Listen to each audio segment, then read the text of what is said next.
co to je ta škola zdravé květky, ale budeme si o tom dneska tady vyprávět. Budeme si i hrát nějaké různé soutěže, budeme hrát i různé hry. Děti, jdeme na to?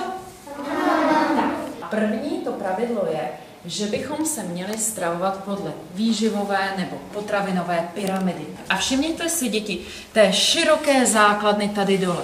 Na tom to všechno stojí. To je pro nás vlastně to nejdůležitější patro. Chleba, housky, pečivo. Obecně pečivo. Děti, z čeho se vyrábí pečivo? Z pšenice. Výborně. Rýže jako rostlinka je strašně náročná na pěstování. To je taková rozmazená slečinka. Ovoce a země. Paprika, dubový salát, má takové malé lístečky. Tak, děti, poznali byste, to je něco podobného. Co je tohle? Kapusta. Kapusta, výborně. Kapusta je vždycky takhle kudrnatá. Citron, hruška, limetka. Vidíte, že oproti citronu má takovou zelenou barvu a je určitě menší. Kiwi. Mandarinka.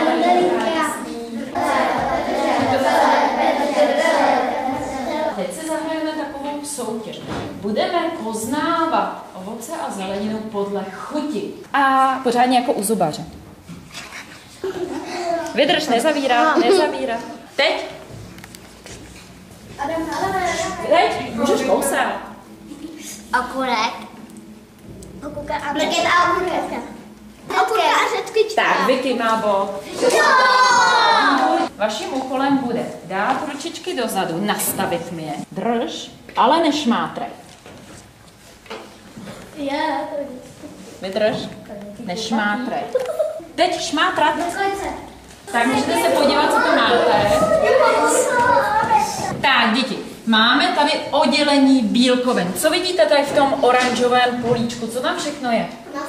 Maso, ryby. Rybí tu je zdravý na mozek. Děti, proč zase jsou mléčné výrobky tak strašně zdravé? Já vím. Bílkoviny. Ano, je to bílkovina. Tady k tomu trojuhelníčku červenému nahoře. Tam jsou samozřejmě potraviny, které jsou moc tučné, sladké a slané. Opravdu si to dáváme jenom příležitostně. Já vám rozdám teď takovéhle magnetky. Budu ráda, když se aspoň hodně přiblížíte. Jste třetíáčce, že už to zvládnete. Ke startu to připravit, poznáte. První přihlásí.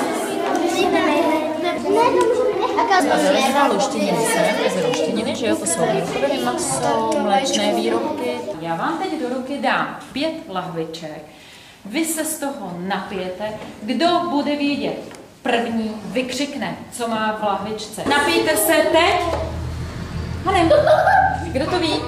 Tak bačenčus. My si teď zkusíme na to prkénko přeložit ovoce a zeleninu tak, aby nám to dělalo nějaký hezký tvar, nějaký hezký obrázek. Můžete třeba vyrobit panáčka. No, počkat, hele, ještě takhle pusu.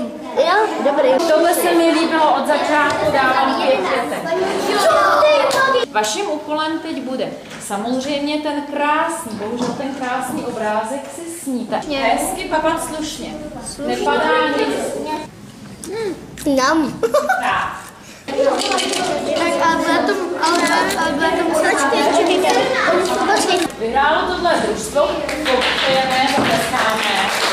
To vysvědčení je se samýma 5. Takže to jste všechno zvládli a moc vám gratuluji.